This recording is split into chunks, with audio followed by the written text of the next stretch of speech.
all to this webinar organized by the Colombo Law Society together with the co-justice of USAID. I'm Vijay Gamage. I'm the president of Colombo Law Society. Colombo Law Society, which was started in 1975, presently has a membership of around 4,000. And we are the largest branch association of the Bar Association of Sri Lanka as well. Our main aim is to have a strong and an independent bar. One of the goals of Colombo Law Society is to enhance the skill, knowledge, and the competency of its membership as well as the legal fraternity. This webinar is also organized in order to enhance the knowledge of our members. USAID, Co-Justice Project of USAID has been assisting us right from the beginning. That is, since April last year, they have been assisting us. Together with Co-Justice Project, we launched the very first webinar in the legal field in April last year.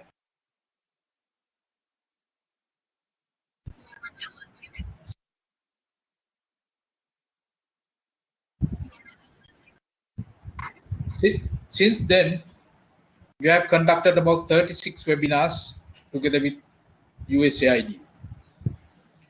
So I would like to thank the Co-Justice Project USAID, especially Mrs. Shirani Narayana, Ms. Nimali Jayakodi, Ms. Roshanga Wickramasinghe, and Ms. Lakmali Kotalawala for their help. This webinar is organized by our seminar subcommittee, co-chaired by Mr. Chatura Galhena and Mr. Sanat Karunaratne. Other members are Mr. Nalin Samarakon and Mr. Navin Chanagar. I thank them, and I especially thank Mr. Chatura Galhena for organizing this third series of webinars. Today, normally our moderator is Mr. Chatura Galhena. However, today our moderator is going to be our Vice President, Mr. Sanjeeva Dasanayake. As usually, we have invited a very senior, very respected President's Counsel to deliver today's speech. Since Sanjeeva is going to introduce him, I'm not going to say much about our speak now. Finally, I thank you all for being with us. We have organized another webinar for the next Sunday as well. I invite you all to join with us.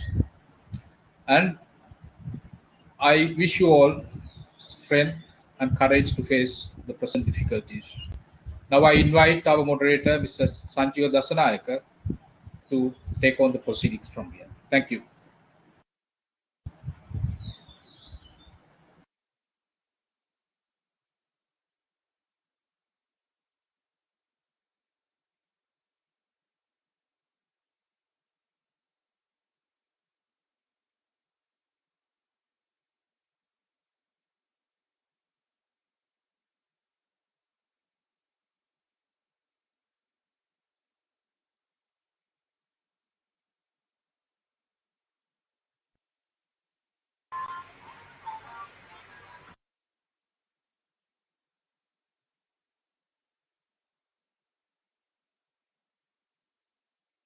Sanjay, we can't hear you.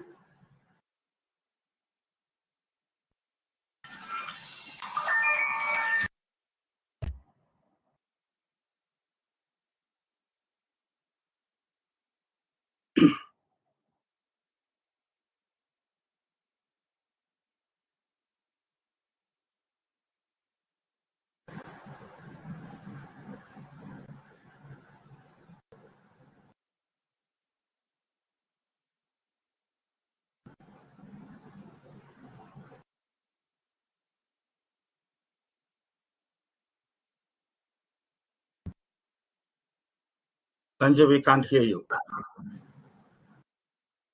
Sanjay, we still can't hear you.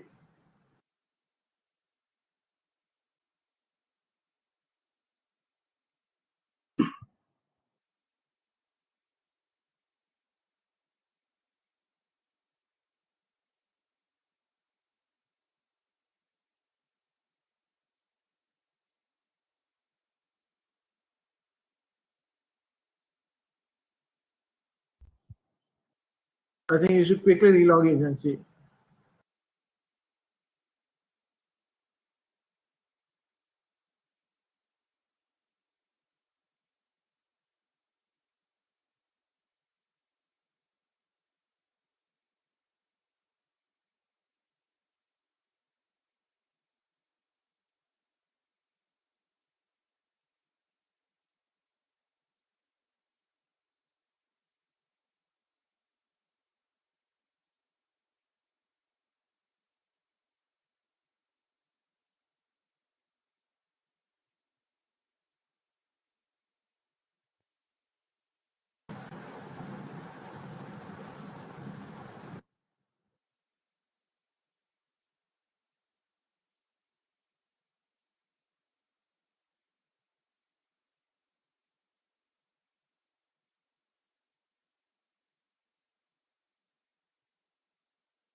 Yeah, I think it's on. Sorry for the technical issues. Okay, I you take hope over. that you all can hear me now. Yeah, we can hear you now. Good evening, everyone. I first and foremost apologize for the inconvenience due to technical issues. I'll be the moderator here. I'm Sanjeev Dasanayaka, Vice President of Colombo Law Society. And before I move on to today's proceedings, let me briefly tell you how the webinar proceeds. This session will be approximately 60 minutes. Participants may send in any questions at any time during the session and during the course of a question and answer session by English language via public chat option, which is on your left hand corner top on your devices. And all the participants' microphones will be muted during the lecture and as well as at the end of the session during the question and answer session. All the questions are only permitted through public chat option.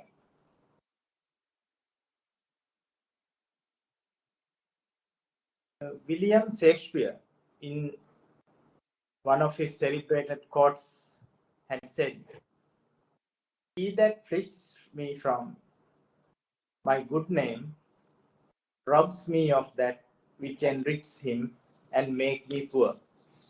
And also, Robert Pollock, in an interesting quote, says, "Rumor was the messenger of defamation, and so swift that none could be the first to tell an evil tale." In other words, if you become the first to tell an evil story of a rumor, you will probably be the defendant as well. So you will understand the importance of today's topic, which is defamation, lawsuits, and defenses. If I say a few words about today's speaker, he is very well known to everybody. Mr. Palitha Kumar Singh, President's Counsel, is a leading President's Counsel specialized in civil commercial litigations, having delved in chambers of Mr. Ramesh De Silva, President's Counsel. Mr. Kumar Singh is in active practice in District Court, Commercial High Court, Civil Appellate High Courts, and Superior Courts. He has an extensive commercial law practice, and he is the counsel for a large number of banks and finance houses. He was appointed as the President's Counsel in 2006. Today, I am proud to say he was one of the presidents of Colombo Law Society. And he was a Vice President and Executive Committee member of Bar Association of Sri Lanka, BASL, and Chairman of various committees, inclusive of National Law Conference Committee, Ethics and Professional Conducts Committee, and Continuing Legal Education Committee. He is also a member of Executive Committee of Colombo Law Library. Going further, he served in Public Service Commission for a period of 6 years and was a member of Council of Legal Education and Board of Studies. He is also chairman of Environment Council from 2010 to 2013 and member of Advisory Committee on Intellectual Property 2001 to 2004.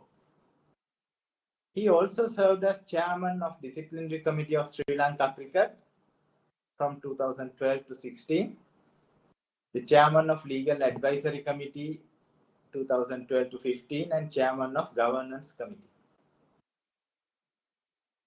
Finally, he was an independent and non-executive director of Lars Gas PLC from until about 2017. He is presently an independent non-executive director of Navaloka Hospitals PLC and trustee of Kalutara Bodhi Trust. So I will not go further. I will now hand over to Mr. Partha Kumar Singh, President's Council, to take the proceeds from this point. Thank you very much, Sanjeeva. Thanks for your introduction. And at the very outset, I would like to thank Colombo Law Society for inviting me for this webinar. And also, I thank USAID for sponsoring this webinar for the benefit of lawyers of Sri Lanka. Very outset, I must say, I am not a good speaker because I am only a man of action. And anyway, I have been invited by the Colombo Law Society, where I was once a president, and to deliver a speech on defamation, lawsuits, and defenses. Of course, in the present situation, where there is a media freedom and the websites and the what we call cyber is available for everybody to write, defamation is very important. The defamation is a malicious publication of language, whether in writing or by words of mouth, with intent to injure a reputation of another by bringing him into hatred, ridicule, and contempt. The plaintiff in action for a defamation must prove that the words complained of were defamatory, that is to say, they must be of a natural calculated to bring the plaintiff into hatred, ridicule, or contempt, or to lower his reputation in the eyes of public generally or those who know him well.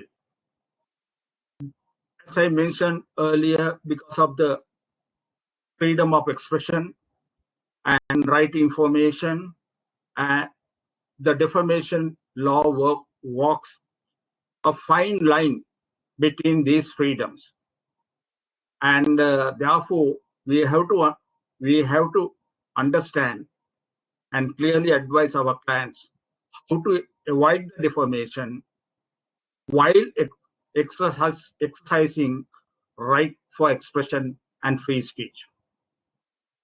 On one hand, a reasonable person should have a free speech to talk what they are experiencing in truthful manner without fear of a defamation lawsuit.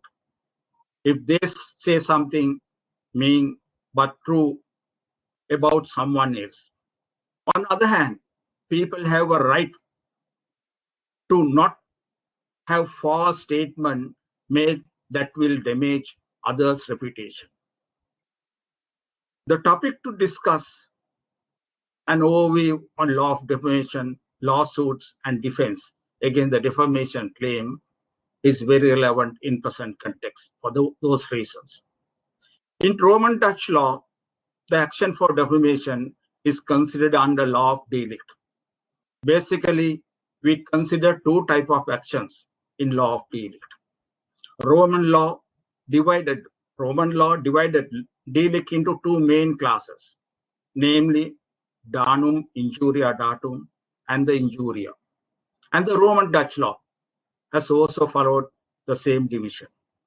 Broadly speaking, danum injuria datum comprises damage to property and is actionable under the lex equilia. Injuria is used in the sense of contumalia, that is damage to reputation. The appropriate action for an injuria is the action actio injuriarum. Actio injuriarum originally lies only for assault. Later, it has been expanded and came to be regarded as a general remedy by which a free man could obtain redress for any wrongful invasion of his personal rights in the respect of his body, his dignity, or his reputation. In Aquilian action, damage is awarded for a patrimonial loss. That is to say, you have to compute the loss in rupees and cents, monetary wise. However, in action, in actio injuriarum, where the personal dignity or reputation of an individual had been affected, where the damage is calculated for loss, a sentimental loss. When you say sentimental loss, there is no way to compute that in rupees and cents. In Aquilian action, if you lose your right hand, you will be entitled to formula rupees X. But in case of this type of sentimental loss, there is no way to quantify the losses. That's a matter for the court to decide. All depend on the reputation of the plaintiff. Before I go into the detail of this subject, I would like to invite all of you, all are learned in law, but they are continuing their legal education, to read the relevant standard textbooks on the law of defamation. We have, in the local laws, we have the defamation and other aspect of the actio injuriarum by Mr. C.F. Amarasinghe, defamation in the law of South Africa and Ceylon by A.R.B. Amarasinghe, who became a very distinguished judge of the Supreme Court later, known as Dr. A.R.B. Amarasinghe. Then the law of delict in Ceylon by E.B. Vikramanayake, who became a leading case counsel in Sri Lanka. Then recently, modern treatise on the law of delict by Mr. U.L. Abdul Majid, who was a former High Court judge. Then in South Africa, you get law of delict by Mackaran. I must warn you, the law of delict in Mackaran is a South African law, though he has certain areas he has touched the Sri Lankan law. But in South Africa, Roman Dutch law continues to develop by jurists. And therefore, the law in South Africa as of today, as a Roman Dutch law, is not exactly the Roman Dutch law in Sri Lanka. Because in Sri Lanka, Roman Dutch law is the law introduced by Dutch and implemented in Sri Lanka. And as a proclamation, when the Sri Lanka became a British colony, they stopped any development of the Roman Dutch law. So as in Priyani Soisa versus Aryan Sukuradna, Supreme Court says, no, our duty is to hold the iron the creases in the Roman Dutch law. We cannot develop the Roman Dutch law in Sri Lanka. Then English law, you get the Gatley and the others on the libel or slander. If you want to really study the law on defamation, you must read these textbooks. I know our present generation is very, very reluctant to read the textbooks. Anyway, then an action for defamation lies at the instance of a person who can satisfy the court that his reputation has been impaired by the words of the defendant. And it does not matter whether the plaintiff has realized the significance of the words uttered. Even he may not have heard the words at the time of the publication. He may have got it. He may have came to know about those words subsequently through a friend or another way. Thus, even a lunatic can file action for defamation, of course, through his guardian. It is not necessary that the defamatory statement should be false, because the truth of the statement is not itself a defense in the Roman Dutch law in action for a defamation. So defamatory statement, even the correct statement may be a defamatory in the certain circumstances. However, in English law, truth is a defense. In English law, we get the two types of defamations. If the word spoke, defamation, which is words spoken, is known as a slander. That's what we call slandering. And if written defamation is called libel. However, in Roman Dutch law, there is no difference between the spoken words and the written words. They all have words. And in case of English law, in case of slander, you have to prove a special damage. But in Roman Dutch law, you don't have to prove any special damages in any defamation. The law of Delict by Maccarran, I quote at page 171 and 172, a defamatory statement is one which tends to diminish the esteem in which the person to whom it refers is held by others. Typical example of defamatory statement is a statement reflecting upon the moral character of the plaintiff. For example, a statement attributed to the plaintiff a commission of crime or imputing him untruthfulness, dishonesty,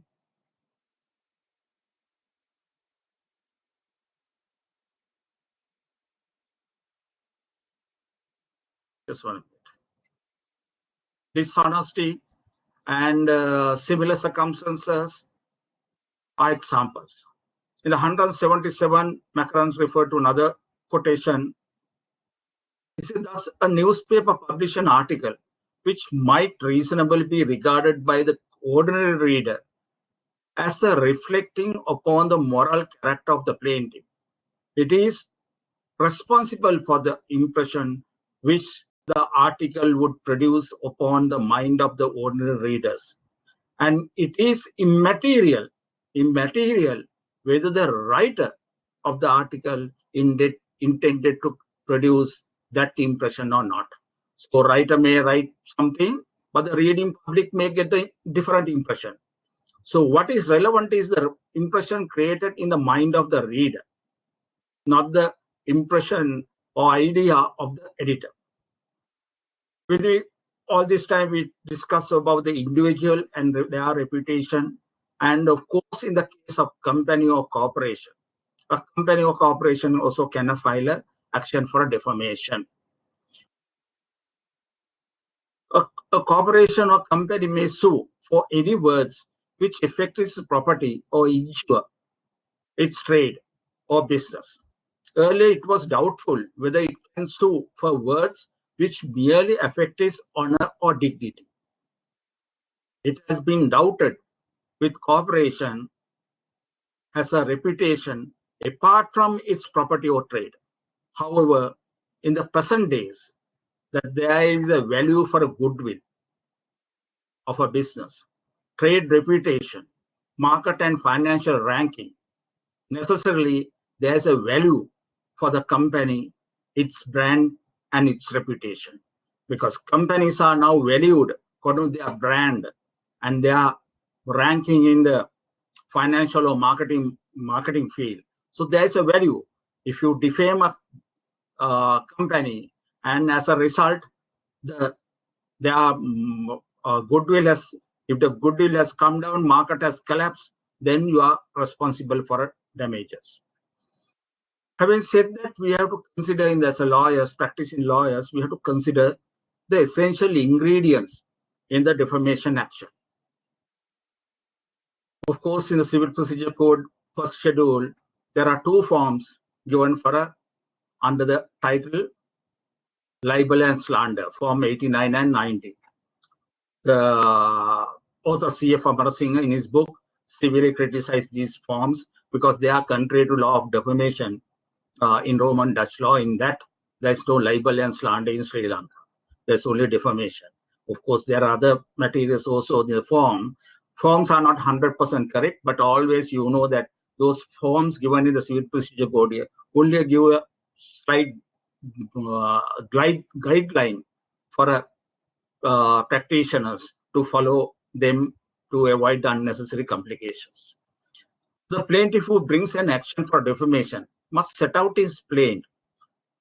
In addition to other formal pleadings, the following essential ingredients of the course of action in an action in the defamation. A, the very words about which his complaint is made. I'll come to detail of these matters later. B, facts of publication and mode of publication. C, fact that the statement refers to him by name or designation or any other way and reason to say so. D, whether the statement is defamatory per se or by innuendo. E, animus injuriandi in the part of the defendant, that is, his intention to cause injury to him and his express malice. F, injuries caused to him or losses caused to him as a result of the defamation, the defamatory statement, and why he says so. Then he has to quantify his damages. Now, when it comes to words, it is essential to plead the exact statement published by the defendant. If the statement is in the print or written form, then the written or print or letter must be pleaded in the body of the plaint. In addition to that, it must be annexed to the plaint as a part and parcel of the plaint. It is not sufficient to give the substance or purport of it or extract of it. That is very important because the defendant is entitled to know the precise charge against him so that he may be able to set up his defense. If the defamatory statement is published in the print media, there is no difficulty of producing the defamatory publication. However, if the publication is made in electronic media, that the soft copy of the statement must be produced in a DVD or other storage media to the court, in addition to pleading the words in the body of the plaint.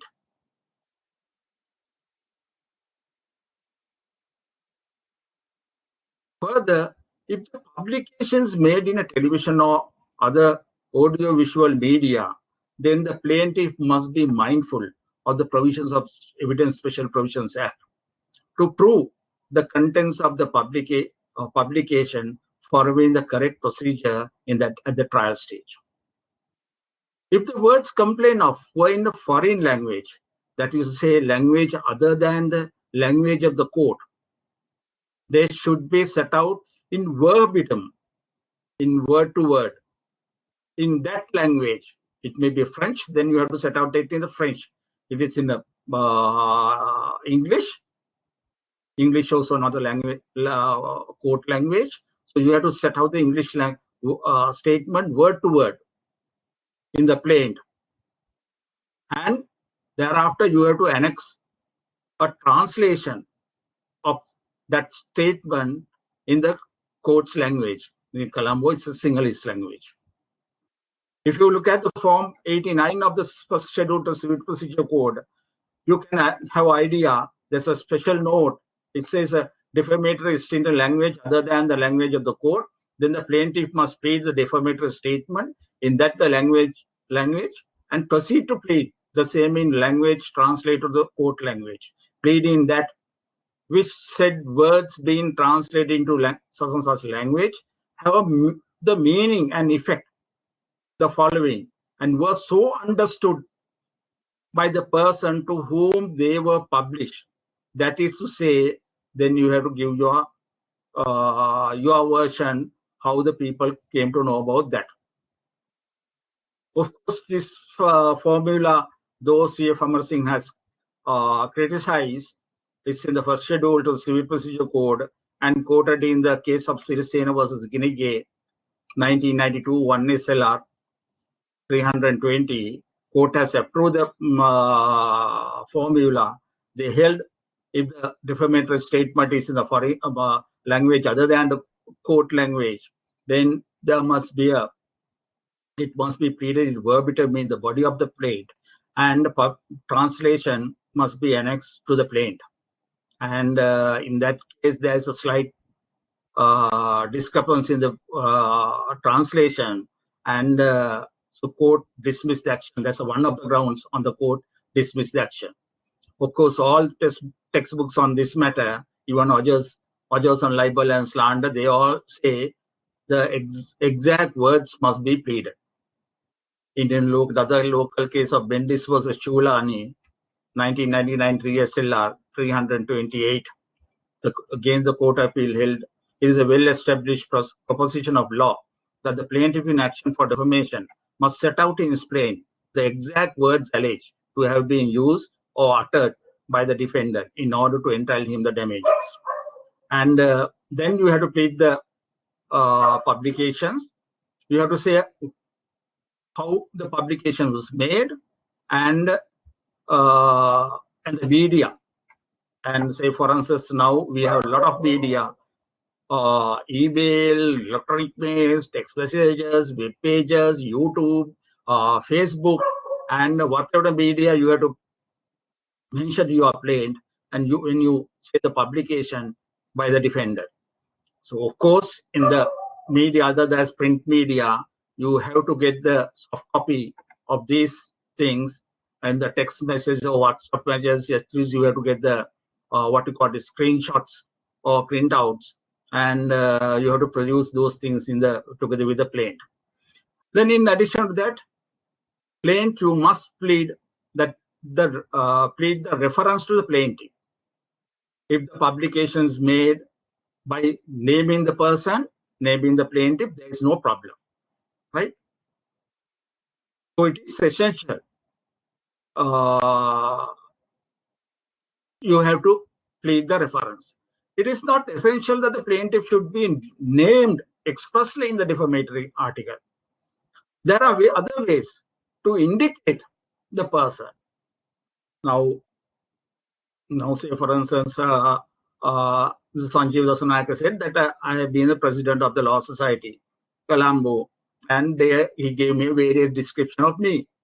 But if somebody makes a defamatory statement about defamatory statement and say, this man, he has been a president of the Law Society, he has been he has held this, that position, and ultimately when you couple all these things together, you can understand.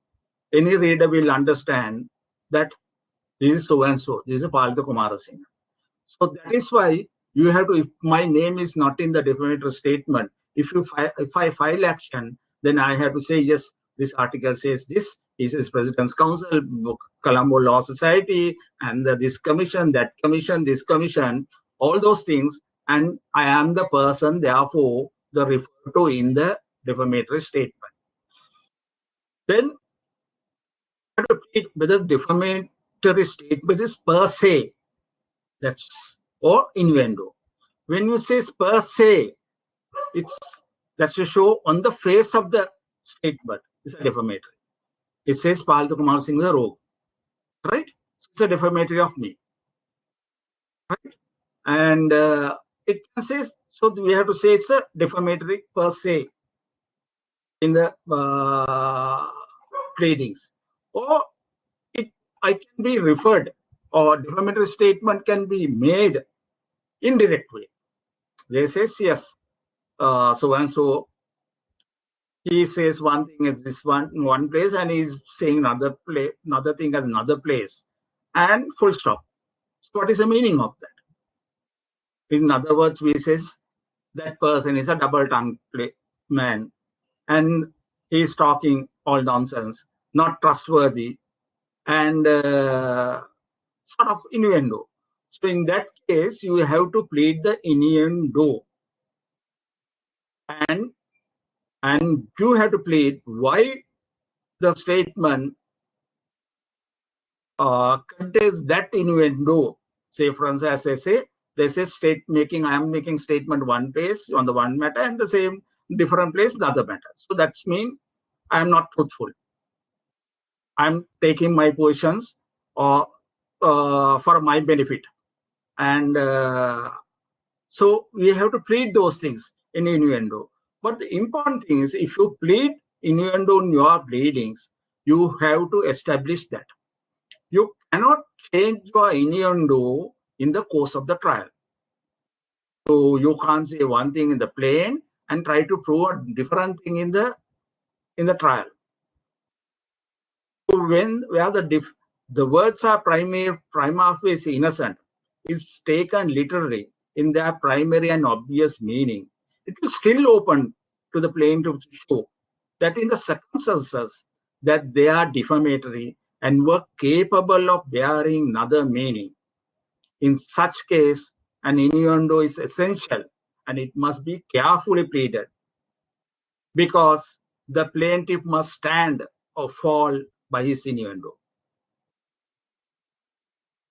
Then, where you have pleaded the innuendo and the innuendo is rejected, still you can fall back on the situation saying even a statement is per se defamatory and continue with your action.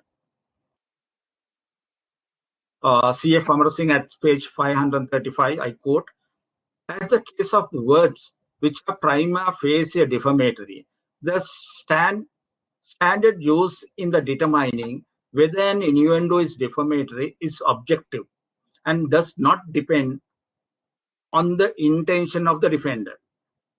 The test is whether the words are capable of conveying to the reasonable person of ordinary intelligence who has knowledge of the facts set out in the declaration, the meaning assigned to them in the innuendo. So, in other words, statements in the publication is prima facie, on the face of the document, is defamatory. In addition to that, when you plead the innuendo, that innuendo need not to be an intention of the author. That innuendo must be attributed to reading public. If the reading public get that impression from the wordings in the statement published by the defendant, that the plaintiff is a dishonest person, is a rogue, and then in that case, the statement is defamatory, in addition to its being defamatory of per se. Then the other most important ingredient is animus injuriandi. That is the intention of the defendant to cause injury to the plaintiff. And of course, we say animus injuriandi, and we use the law of tort, under law of tort, English law, express malice. And practically, animus injuriandi and express malice, they are not identical, but they have the same effect. So, an essential ingredient in the juria in the Roman Dutch law is intention to injure or animus injuriandi.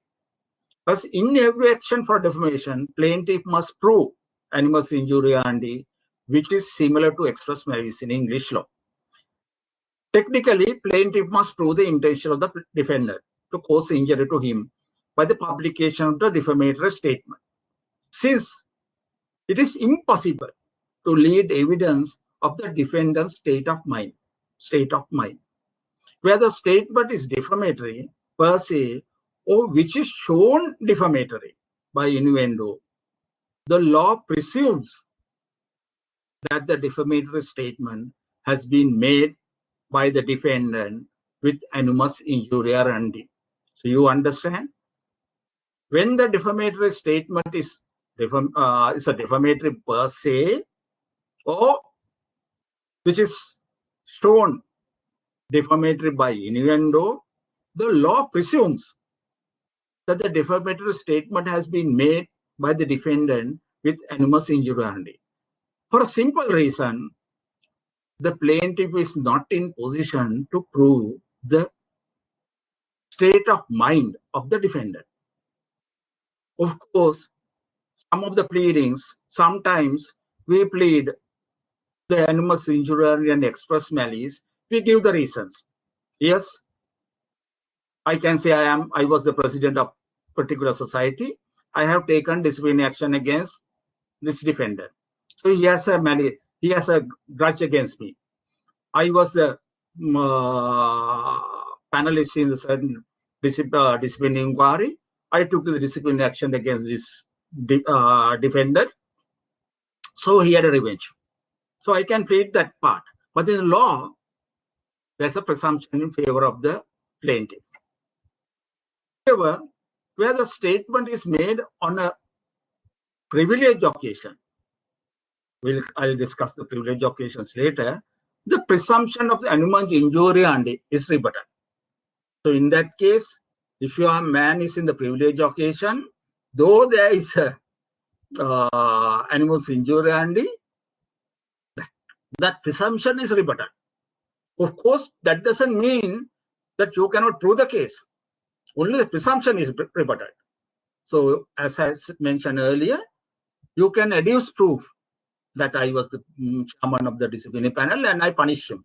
So he had a grudge. He tried to take a revenge. So on those circumstances, then you can proceed with the action. In case of independent newspapers versus Ronnie DeMille, 22 NLR 58, Summerco CJ, the Supreme Court, I quote, when the plaintiff has established a word of or defamatory of him per se and by innuendo, animus injuriandi is presumed. Because a man is taken to intend the natural consequence of his act. Animus injuriandi being a state of mind has seen the generality of a case to be inferred from the words and the occasion on which the context of the circumstances in which they are used. Then once presumed, the burden of rebutting the presumption is shifted to the defense. He cannot do this by merely stating that is in his own mind he had or could not have had an intention to injure. He can only do this by one of the specific defenses known to the Roman Dutch law. In Roman Dutch law, animus injuriandi is an essential element in the proceedings of defamation, where the words used are defamatory of the complainant, and the burden of negating the animus injuriandi rests on the defendants. So it's very clear, the presumption, then the burden shift to others, to defendant, he has to disprove that.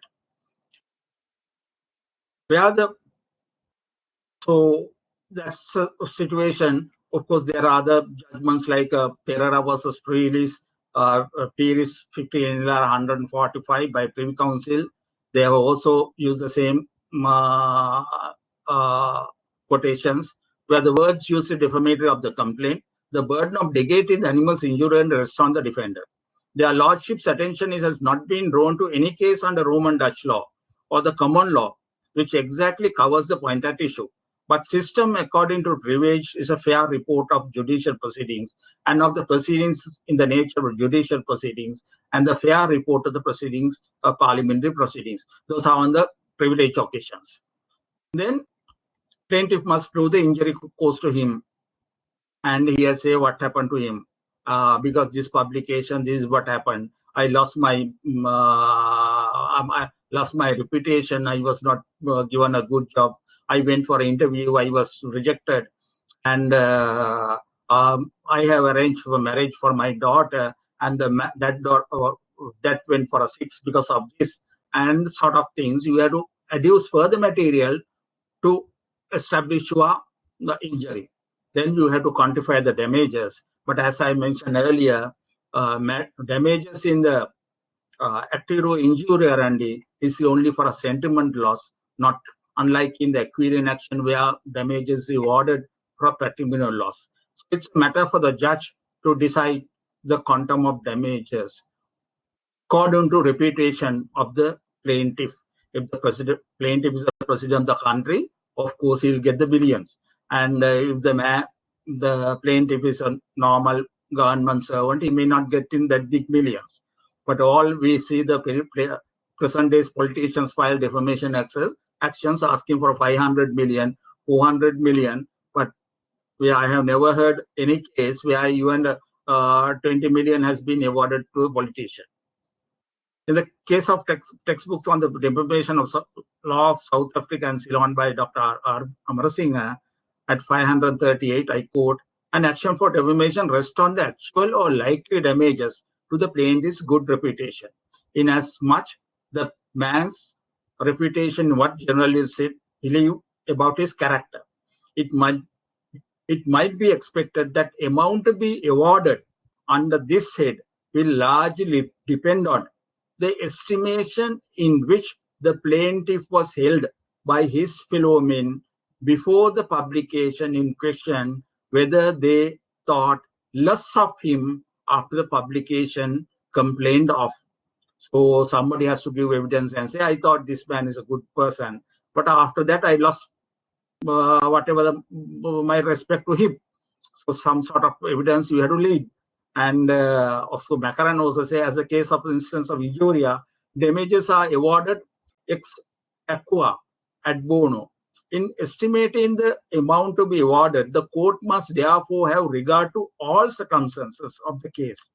In the following passage, in his judgment in Skinner versus Spiro Kasros J, summarize the chief factors to be taken into account. The amount of damages is entirely in the discretion of the court. Such discretion, however, is exercised on reasonable and not in arbitrary manner. So even the independent newspapers, Ronnie, the court has taken into consideration his reputation, former civil servant, minister, and all those things, and awarded damages. So I'll come to the last part of my speech because I have very little time. And defenses. Of course, we are practicing lawyers. Therefore, the defenses are also very, very, very important. So we have to understand the defenses. But due to the want of time, I have to cut short the thing. Basically, there are standard defenses in the action for defamation. The first defense, most popular defense, is justification. Now, in Roman Dutch law, truth is not a defense. Roman Dutch law, truth is not the defense. But English law, truth is a defense. Even in the school days, you say that something, when there's a challenge, you say, so that's true. Yes, I call you rogue, but that's true. But unfortunately, in our law, that's not the defense. And in Roman Dutch law, does not admit the truth alone is of a necessity, and it does not allow the truth to be pleaded as a justification. However, the truth coupled with the public benefit, is known as a justification. So when you plead the justification, you have to prove the truth, at least basic truth of the basic part of the statement and public benefit. Now, thus a defendant might have called the plaintiff a thief because he wanted to bring him to deserve punishment, or to protect the community against further wrongdoing on his part, or otherwise serve a good for the country, or he might have done it with no such good in mind. So if he has done it in the good mind in the his mind for the benefit of public, then there's a justification. Otherwise, he has done it without benefit to the public, then it's not a justification. And although it's possible to speak the truth in the public interest with nasty intent, and conversely to say without any intention to insult, but that's not the defense. Now, it is subtle law that to be a defense in defamation, the truth must be coupled with public interest. The public interest in the modern time would include all matters which would be advantage for the public in general to know. Right to information is a fundamental right. Freedom of expression and the free speech are also fundamental rights. Thus, the term public interest has a wide, elastic meaning. So, whatever you say, you can say it's for public interest. Therefore, when you plead the justification, you must have a proof of public interest and also some sort of evidence to say this statement is somewhat truthful. And then we come to second type of defense is a fair comment. Of course, every person is entitled to express his opinion on for the public benefit and the public interest. He may utter the truth with regard not to the facts existing around him, but also with regard to his own conviction and opinion. Consequently, he has a right to comment upon the criticized public institutions, public legislations, person occupying positions in the public authority, to show up the senseless, hurtful, ridiculous nature of the legislative enactments and other objects, to find fault with whatever he conceives to be a wrong in the conduct of government, court of law, or the legislature, to expose abuse wherever they exist. So that's in the good intention, people can criticize. But only thing, when you make a comment, you must have necessary information with you. And you must be in position to or capable of making a comment. Say, for instance, when there's a Supreme Court judgment, say lawyer, a learned person, a senior lawyer can write an article to the law journal and criticize the judgment. And that's not the defamation or contempt, because he is capable, he is knowledgeable, he is a learned person. He can express his views on the Supreme Court judgment. And where he knows the law, so we can say this is not the correct way to decide cases. And that's a comment provided.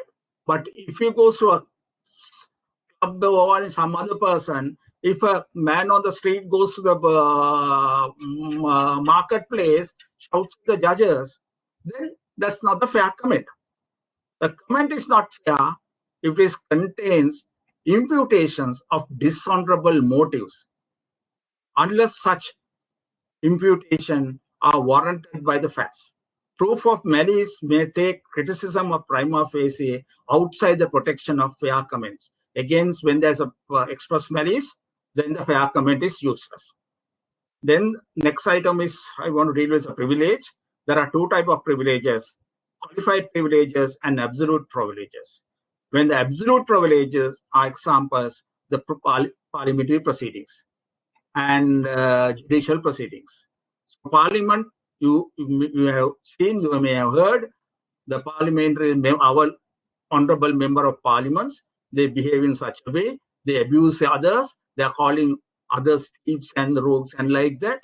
But unfortunately, we poor litigants, we poor citizens can't take action because it's an absolute privilege. Even the legal proceedings, day-to-day court hearing, whatever we say as a counsels, whatever judges say, or whatever the witness from the witness box under oath say, are privileged, fully privileged. So we can't take action. The witness box says, so and so is a rogue from the witness box. And it's in the proceedings. Proceedings can be published.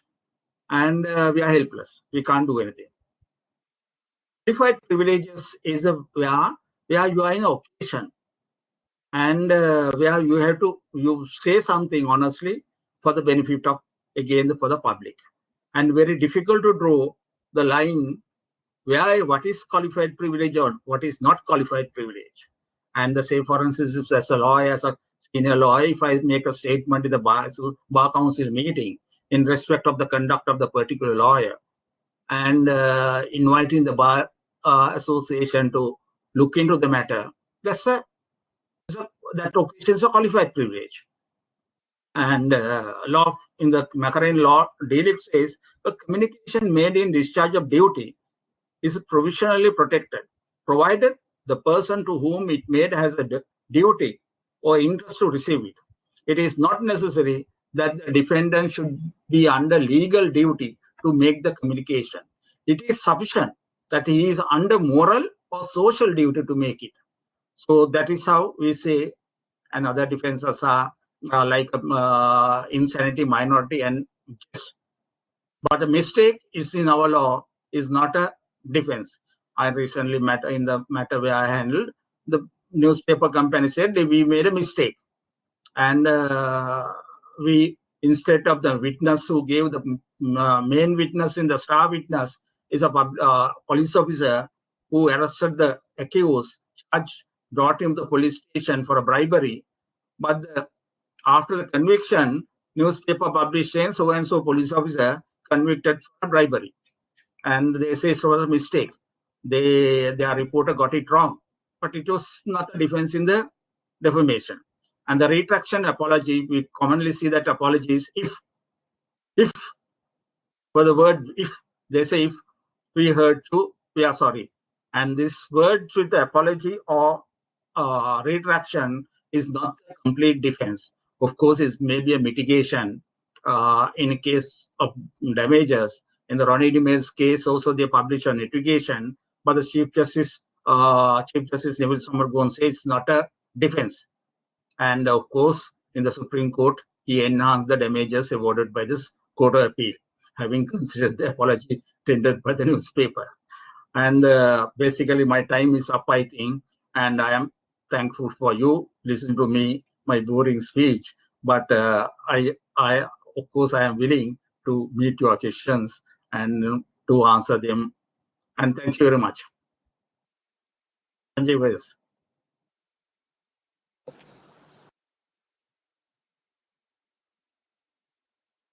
Sanjeev. Thank you very much, sir. Thank you very much for we enlightened with very interesting part of law. We have one question, sir. It says, averments made in pleadings also protected under absolute privilege given in judicial proceedings. That's a Yes. question. Yes. This by That's asking from yes. Rupasinghe. Yes. That is why we say normally when litigants come to us for a defamation, we discourage them from filing action. What is defamation? Somebody call you rogue. Now you go to court and say, yeah, he called me in the pleadings, you say he called me rogue. Then you have to get into witness box. You say so-and-so called me a rogue. You are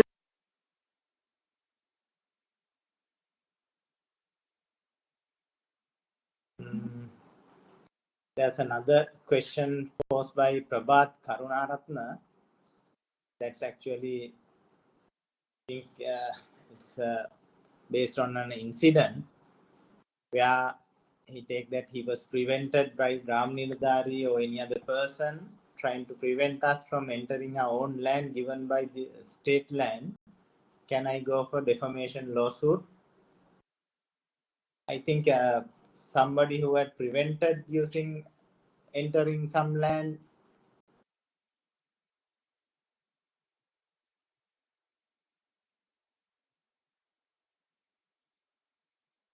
So Harit Mel has posed this question, sir. Sanjeeva, we lost Mr. Kumar Singh.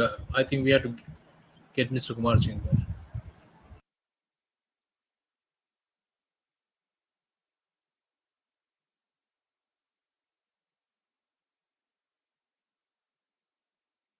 Sir, can you hear us now?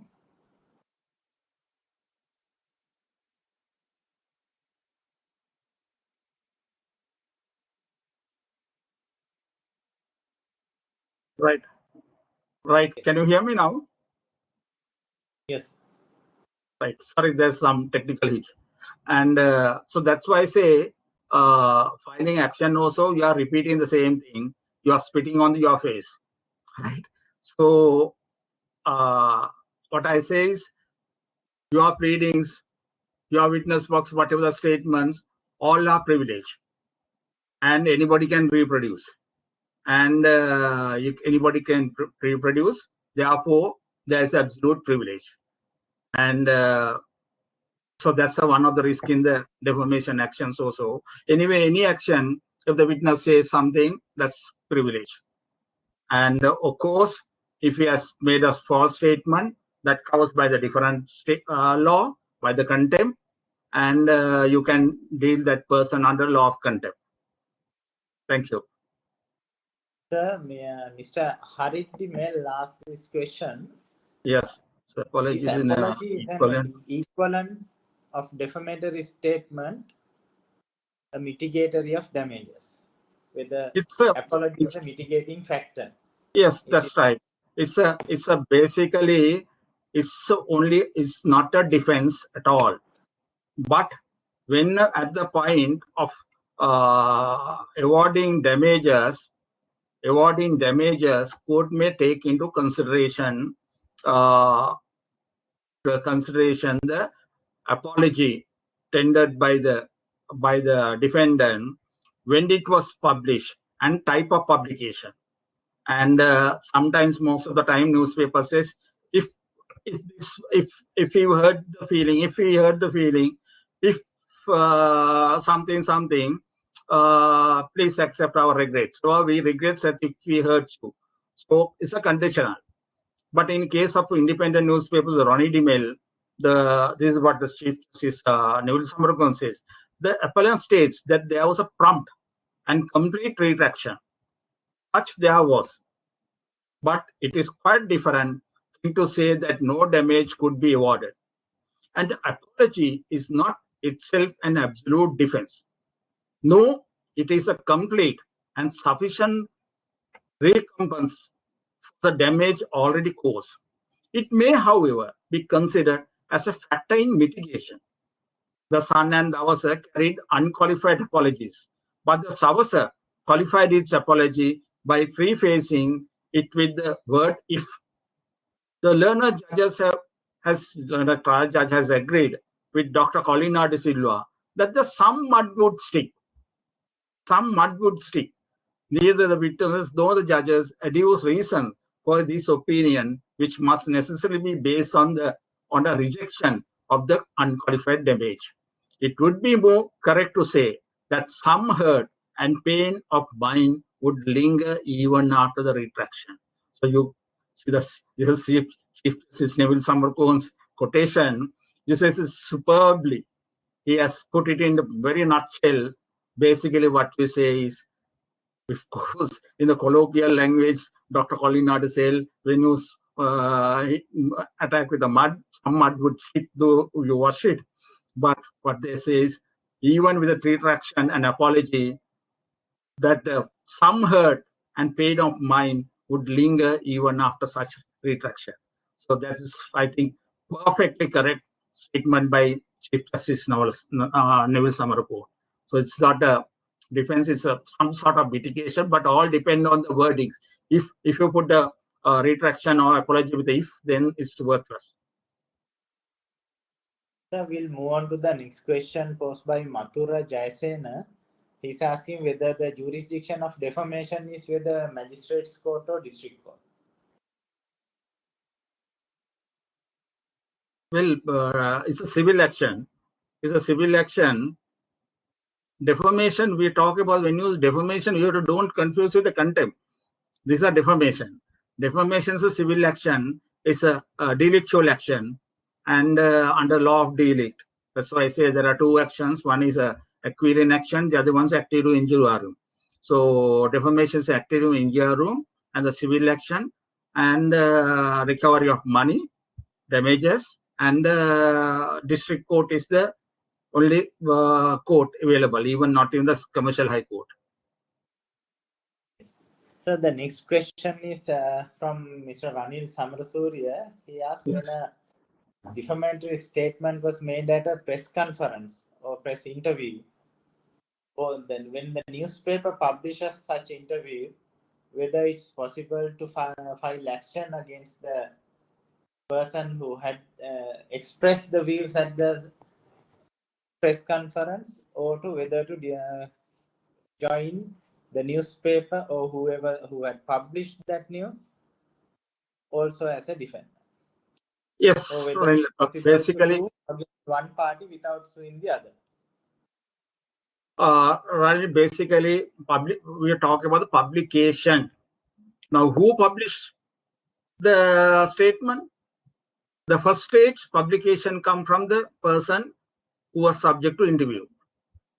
He made a statement. Then the media house republished that electronically. So you go for a news TV interview, you make a statement. If you don't make that statement, media house is not capable of publishing anything against any defamatory. Because of that person, he says maybe a live program, he has made a statement, then it automatically, with a fraction of time, carries over the AR to the viewers. So then in that case, the first person interview caused it to be published by the by the media house. So if not the first one has caused it to be published by the media. And therefore, it's my opinion, the both are liable and both can be sued jointly in the same action. Of course, ultimate publication came from the newspaper. Ultimate publication came from the newspaper. And newspaper is the one who gave it to world. The person interview gave it to only a person who's conducting the interview or some other people around, or even a production team. But a media house is the one published to the whole world. And they subsequently, they would have put it to YouTube or their web page. So there is a responsibility, culpability in their part also. Therefore, if you want to sue, you have to sue the media house as well. Sir, there are a few other questions also. One from Kasun Karnanayaka. He's asking whether the defamation, I think it's the statement of defamation, whether it need to go to public to claim, I think he intended to, whether to claim damages, whether it should be published, that particular statement. That may be the question. Yes, you have to understand the public is one thing, publication is another thing. Public, when you talk about in general to the people, publication is to give it to another person and say, for instance, a group of persons. If I write a letter to you and under confidential cover, right, saying strictly confidential, and there is no publication, right? But if I copy that letter, so you are my boss, I want to bring it to your notice, something done by one of my colleagues. I write a letter to you, saying confidentially to you. Then there is no publication there. The letter you send to me or a letter I send to you, there is no publication, right? But if I copy that letter to others, several others, then there is a publication. So it's a communication between two persons. The victim, plaintiff, and the defendant is not a publication. But it goes beyond that, then it's a publication. And same time, if the letter was sent like a postcard addressed to you, intention is to postcard can be seen by everybody. There is no confidential in the postcard. So I send the postcard to say so and so is a rogue. There's a publication. So, so it's not need to be a public. It may be more than one person. Then is you are publish the contents. Correct? Right. Next question by Jayantha Dehiyathage, that also has a relationship to the earlier question as well. If we include a co-defendant in a divorce case with pleadings, will it cover under privilege given to judicial proceedings? I think sir, you have already given the answer for that. But when it relates to divorce and co-defendant is Yes, this question. if you file action against the co-defendant without probable ground or probable cause, and action against the co-defendant is dismissed, and you have a right, not under law of defamation, is a still commencement of civil proceedings maliciously, and that's a different type of law. Of course, come under the again the active injurium, but it's not a defamation, and commencing the civil proceedings maliciously. And sir, Daham Pereira posed this question whether a statement given in police primary investigations of police can be taken as defamatory statement and seek damages. Well, difficult to say that. If the police statement, if the person taken defamation action against the police statement, which is still an investigation primary stage. So basically, when you make a statement to police, I think it's a basically police complaint, you are invoking, requesting the authority to look into certain matters. If you have acted in good faith with the valid reasons, it's anyways not a defamation. And if the police act according to that statement, taken a man to custody, arrested, produced before the court, subsequently he was discharged, then one may file action for a wrongful, rather malicious criminal prosecutions. And mere fact you made a statement to police or rather complaint to police is not a per se defamatory.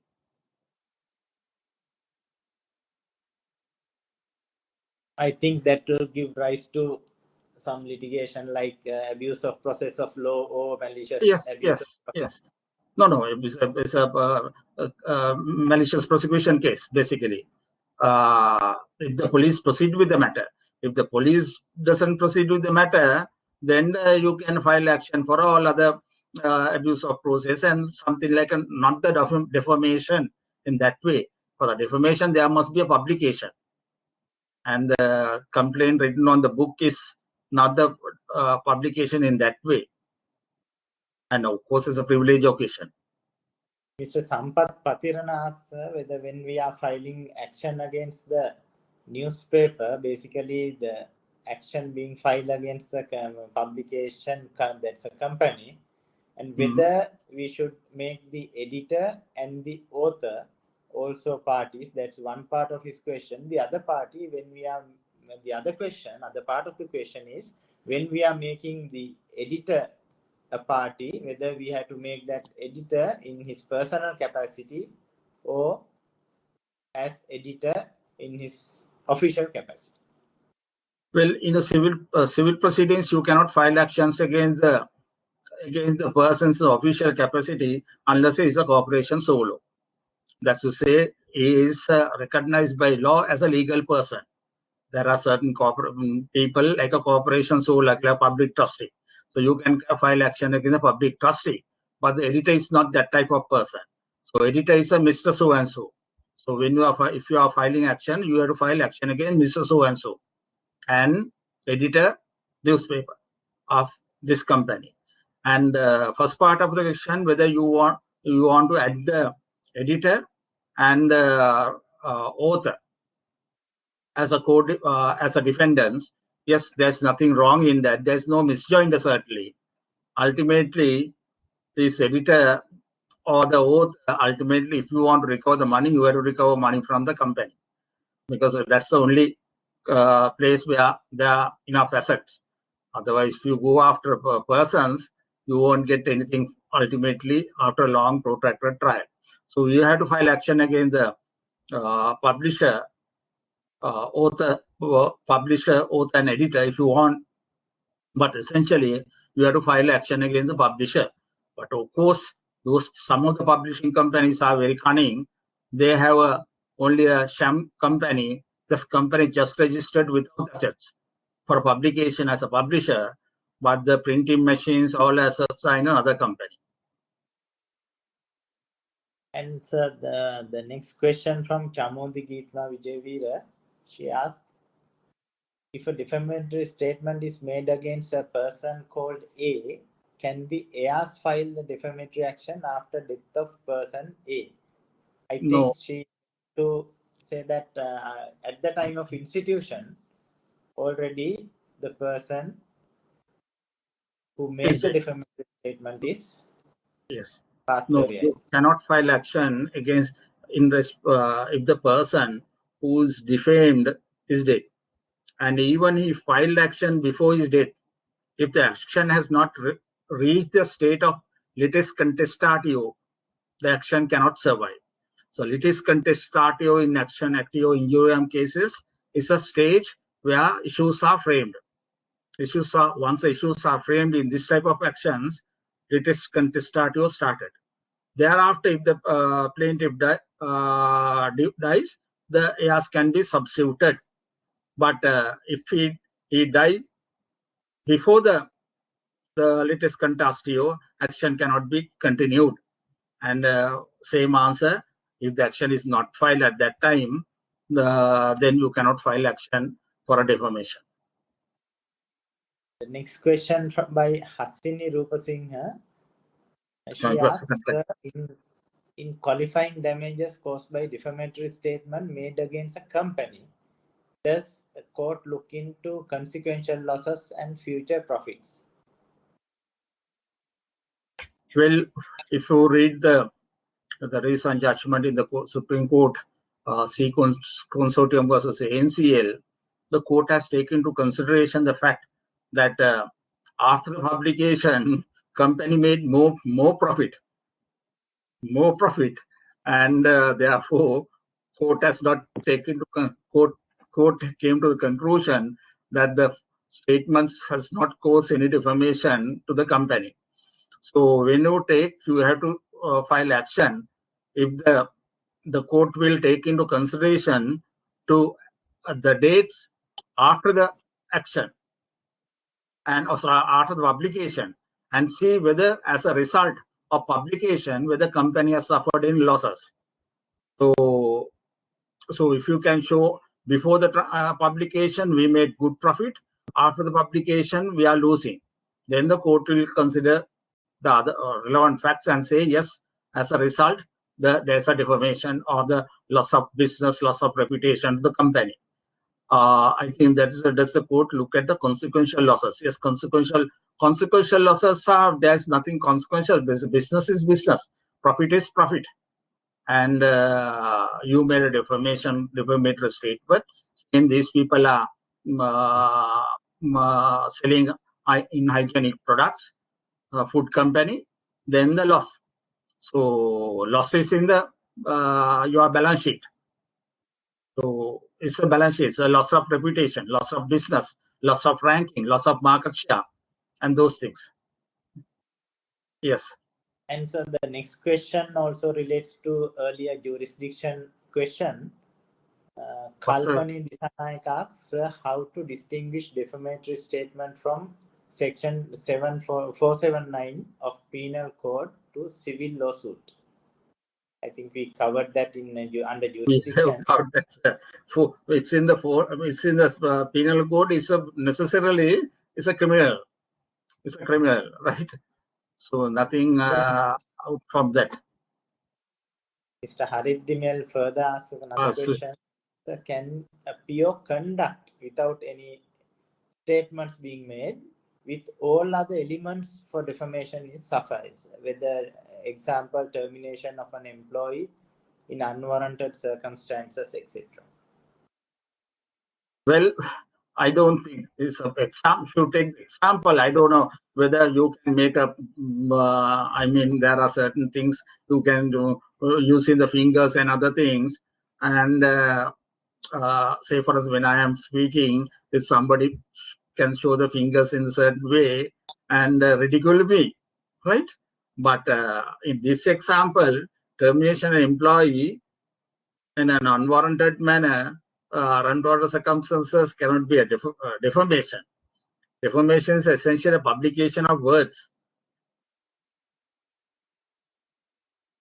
Since we are running out of time, I will confine the questions into the last two questions, sir. The Kasun Karunanayaka asked, when someone posts defamatory statement on Facebook, then do we need to make a Facebook party? So I think we have decided not to If touch possible, on this if area possible, make them because and see. You will never be able to serve summons. that's why most of the websites very freely slandering each and every person. Mr. Jayanta Ranatunga's question will be the last questions for the day. Sir, in your lecture, you often refer to defamatory statement. Is there a possibility of using a word or phrase which can fulfill the element of defamation? Yes, exactly. Correct thing is word, publication of words. So publication of words are used as a statement. Authors always refer to term either words or statement. Of course, I put the little, give a description, I say defamatory statement. But if you go to the old textbooks, they talk about either words or the statement. So correct term, legal term is either words or statement, not the defamatory statement. And is correct. Is correct in that way. We have used the term words or statement. With that question, we conclude the question and answer session. So, in final remarks, I thank you, Mr. Partha Kumar Singh, President's Council. Thank you very much, sir, for your wonderful presentation and valuable time spent on behalf of Colombo Law Society and on behalf of the legal fraternity during these hard times. Thank you very much. And also, I thank you very much for everybody who participated and who posted questions. And also, I must thank USAID for Justice Program, especially Mr. Emery Aderandio, the Chief of Party, Nimali Jayakodi, Roshanga Wickramasinghe, and Lakmali Kotalawala from USAID.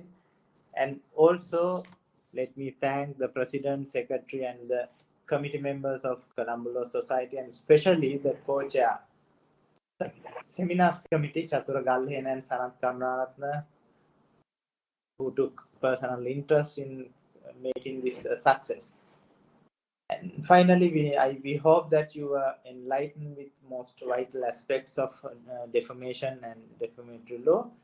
And we hope that you will join our next webinar. We will inform in due course. Thank you very much. Thank you, everybody. Thank you very much. Good night. Thank you.